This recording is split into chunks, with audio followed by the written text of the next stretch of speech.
Good morning students. CSIR NET December 2024 on the question தான் இந்த video discuss பண்ண போகிறோம்.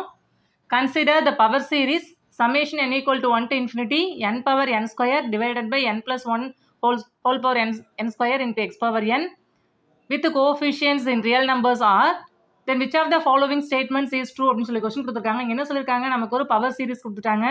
இந்த பவர் சீரிஸில் கோஃபிஷியன்ஸ் எல்லாம் ரியல் நம்பர் சிஸ்டத்துலேருந்து நம்ம எடுத்துருக்கிறதா சொல்லியிருக்காங்க. நெக்ஸ்ட் நமக்கு ஒரு 4 ஸ்டேட்மெண்ட்ஸ் கொடுத்துருக்காங்க. இந்த 4 ஸ்டேட்மெண்ட்ஸில் எந்த ஸ்டேட்மெண்ட்ஸ் ட்ரூ அப்படின்னு சொல்லி தான் கொஸ்டின் கேட்டிருக்காங்க. First option is the radius of convergence of the series is 1/e.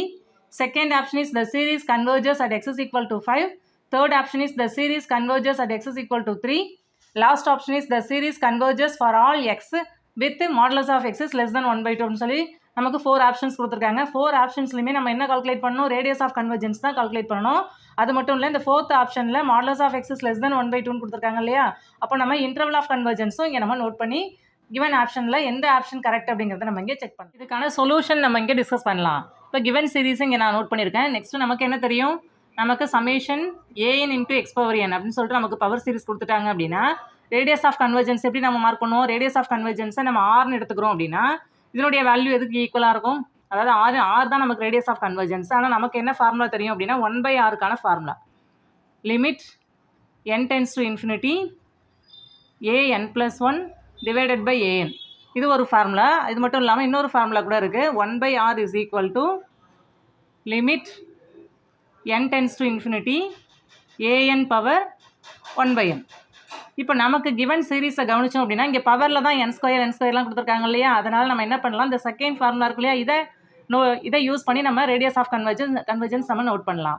இப்போ கவனிங்க, நம்ம ப்ராப்ளத்தில் ஏனுடைய வேல்யூ எதுக்கு ஈக்குவலாக இருக்குது, n power n square divided by n + 1 whole power n square. இப்படி தான் நமக்கு ஏனுடைய வேல்யூ இருக்குது. நம்ம என்ன கால்குலேட் பண்ணணும், an பவர் 1/n இதனுடைய வேல்யூ தான் நம்ம நோட் பண்ணணும். இங்கே நோட் பண்ணால் என்ன ஆகும், நமக்கு n power n square divided by n + 1 whole power n ஸ்கொயர்னு இருக்குது, ஹோல் பவர் 1/n இல்லையா. இதை எப்படி நம்ம நோட் பண்ண முடியும், n power n square whole power 1/n divided by n + 1 whole power n square whole power 1/n. இப்படி நம்மளால் மார்க் பண்ண முடியும். இங்கே நமக்கு ஒரு n, இங்கே n ஸ்கொயரில் ஒரு n கேன்சல் ஆகிடும், இந்த n இங்கே n ஸ்கொயரில் ஒரு n கேன்சல் ஆகிடும். அப்போ நமக்கு எப்படி வேல்யூ எக்ஸிஸ்ட் ஆகும், இங்கே நமக்கு n பவர் n அப்படின்னு ஆகும். டினாமினேட்டரில் நமக்கு n + 1 ஹோல் பவர் n இப்படி நமக்கு வேல்யூ எக்ஸிஸ்ட் ஆகும். நெக்ஸ்ட்டு இங்கே n பவர் n அப்படியே நம்ம ஃபிக்ஸ் பண்ணிக்கலாம். டினாமினேட்டரில் இந்த 2 டேர்ம்லேருந்து என்ன காமனாக வெளில எடுக்கிறோம் அப்படின்னா நமக்கு 1 + 1/n அப்படின்னு ஆகும்.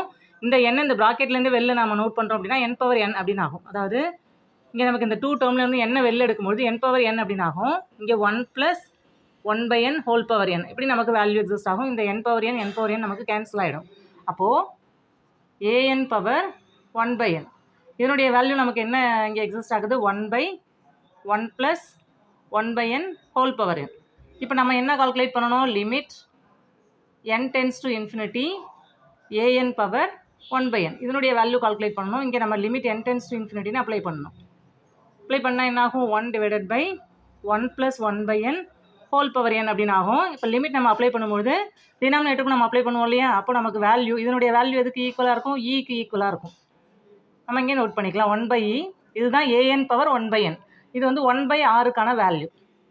நமக்கு ரேடியஸ் ஆஃப் கன்வர்ஜன்ஸ் r தான் இல்லையா, அப்போ ஆரினுடைய வேல்யூ எதுக்கு ஈக்குவலாக இருக்கும், ஈக்கு ஈக்குவலாக இருக்கும்.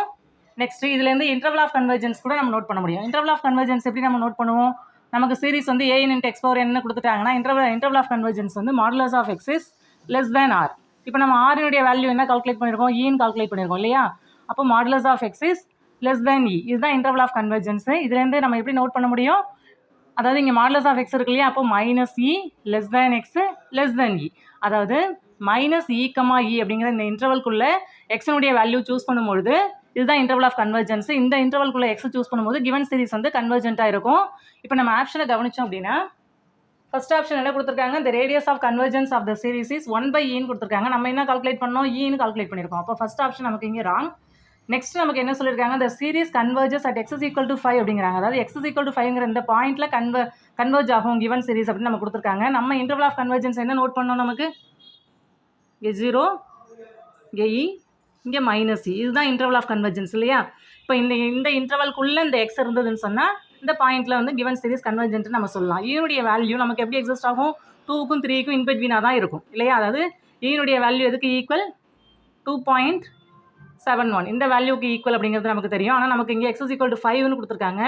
அப்போது 5ங்கிற வேல்யூ வந்து ஈக்கு அவுட்டரில் நமக்கு இங்கே எக்ஸிஸ்ட் ஆகும் இல்லையா. அப்போது இந்த இடத்துல நமக்கு எக்ஸ் எக்ஸிஸ்ட் ஆகிறதுனால இந்த இடத்துல இந்த சீரிஸ் வந்து கன்வர்ஜஸ்ன்னு நம்ம சொல்ல முடியாது. அப்போ செகண்ட் ஆப்ஷன் நமக்கு இங்கே ராங். தேர்ட் ஆப்ஷன் என்ன கொடுத்துருக்காங்க, இந்த series converges at X is equal to 3 அப்படின்னு கொடுத்துருக்காங்க. இப்போ எக்ஸ் இஸ் ஈக்குவல் டு 3ங்கிற எந்த பாயிண்ட்டுமே இந்த இன்டர்வல்ல இருந்து வெளியில் தான் நமக்கு எக்ஸிஸ்ட் ஆகும். அப்போது தேர்ட் ஆப்ஷன் நமக்கு இங்கே ராங். லாஸ்ட் ஆப்ஷன் நம்ம கவனிச்சோம் அப்படின்னா இந்த series converges for all x with modulus of x is less than 1/2 அப்படின்னு கொடுத்துருக்காங்க இல்லையா. இப்போ modulus of x less than 1/2னா இதனுடைய வேல்யூ எதுக்கு equal -1/2 less than x less than 1/2. அப்போ இதை நம்ம எப்படி நோட் பண்ண முடியாது, அதாவது இந்த இன்டர்வல்குள்ளே உள்ள எல்லா எக்ஸ் வேல்யூவுக்கும் கிவன் சீரிஸ் கன்வர்ஜஸ் அப்படின்னு சொல்லி நம்ம கொடுத்துருக்காங்க. அதாவது -1/2, 1/2ங்கிற இந்த இன்டர்வல் ஃபுல்லாகவே கிவன் சீரிஸ் வந்து கன்வர்ஜஸ் அப்படின்னு சொல்லி நம்ம கொடுத்துருக்காங்க. இப்போ இந்த இன்டர்வல் வந்து நம்மளுடைய இன்டர்வல் ஆஃப் கன்வர்ஜன்ஸ்குள்ளே வருமா அப்படின்னு சொன்னால் வரும். ஏன்னா இங்கே 0க்கு ரைட் சைடில் 1/2, லெஃப்ட் சைடில் -1/2 நம்ம எக்ஸிஸ்ட் ஆகும். அப்போ இந்த இன்டர்வல் வந்து நமக்கு -e, அப்படிங்கிற இந்த இன்டர்வல்குள்ளேயே இருக்கிறதுனால இந்த இன்டர்வல்குள்ள உள்ள எல்லா எக்ஸ் வேல்யூவும் கிவன் சீரிஸ் வந்து கன்வர்ஜென்ட்டாக இருக்கும். அப்போ நமக்கு 4th ஆப்ஷன் கரெக்டாக இருக்குது நம்ம ப்ராப்ளத்துக்கு.